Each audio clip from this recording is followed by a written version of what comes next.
Danny Segura for MMA Junkie. I'm here in South Florida at American Top Team. I'm standing next to the man, Dan Lambert, here, the boss man at American Top Team. Dan, it just seems 24/7, year round, American Top Team is just busy. I mean, we have pro practice right behind us. Just seems you guys have big fights constantly. What's that like, sort of the nonstop grind for the team, given the size of it? Well, Super Bowl's over, man, so it's a good thing this is a year-round sport to keep us interested. There's just always stuff going on here. We have a lot of fighters, a lot of big fights. MMA's a year-round sport, so it's great, no complacency. Sure, and let's talk a little bit about pro wrestling.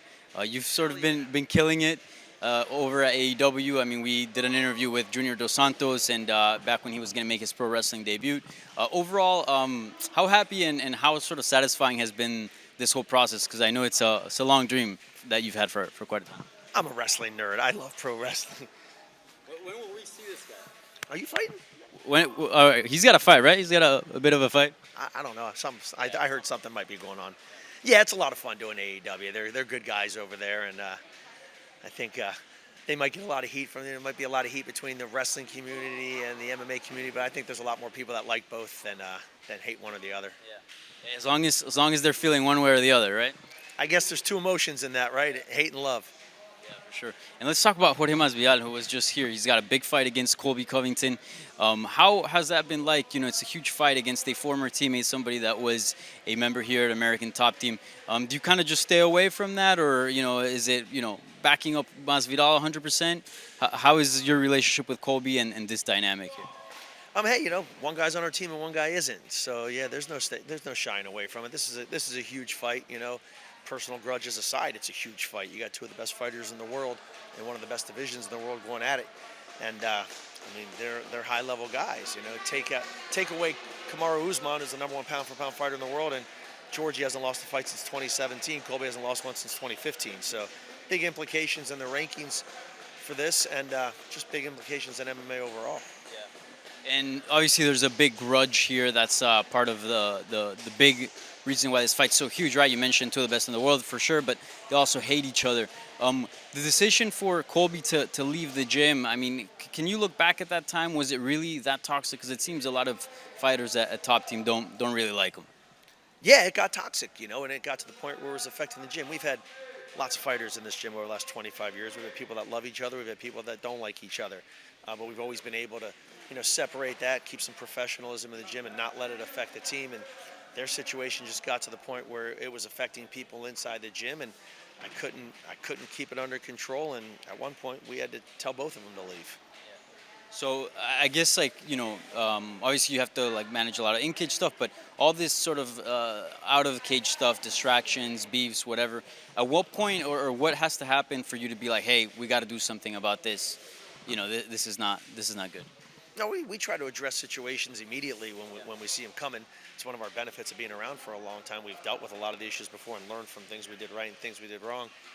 This one just it just kept growing and growing and growing, and we tried to find solutions inside the gym to make it work, and we just weren't successful at doing that. And it finally got to the point where it boiled over, and we had to do something drastic. And at that point, we told both guys to leave the gym just because it was just out of control. And let's switch gears and talk about Amanda Nunes real quick. She said that she had left the team. She revealed it recently in a media day for the Ultimate Fighter this upcoming season that's coming up. Can you talk a little bit about that split? It seems she's in very good terms with the gym. She says she can come back whenever she wants, and she's very thankful for all the work that she did here at the Top Team. Can you talk about that situation?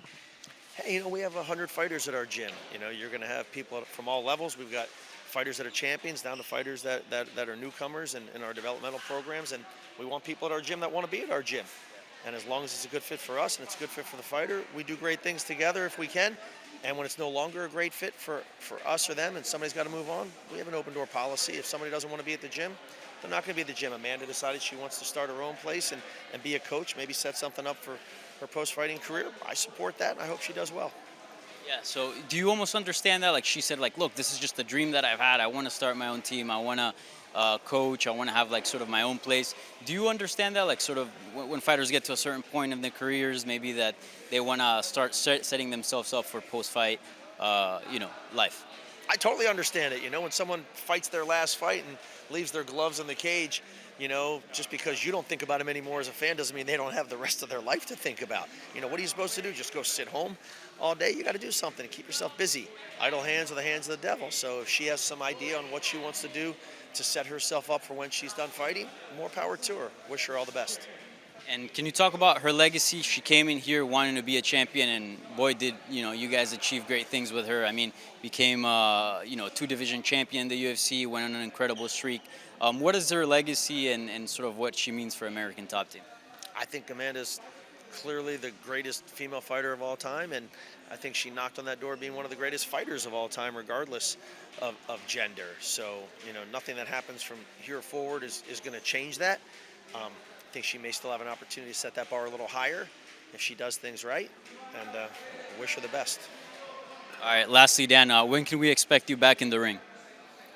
Oh, the wrestling ring? I'll probably be there on Wednesday night. It's kind of built into my schedule for the time being, but that's a lot of fun. It's just a good little outlet for us. Nice. All right, Dan. Well, I appreciate the time. Best of luck in the ring. I'd like to see you throw somebody from the third rope again. That'd be pretty sweet. That was probably a one-off. Thank you, Dan.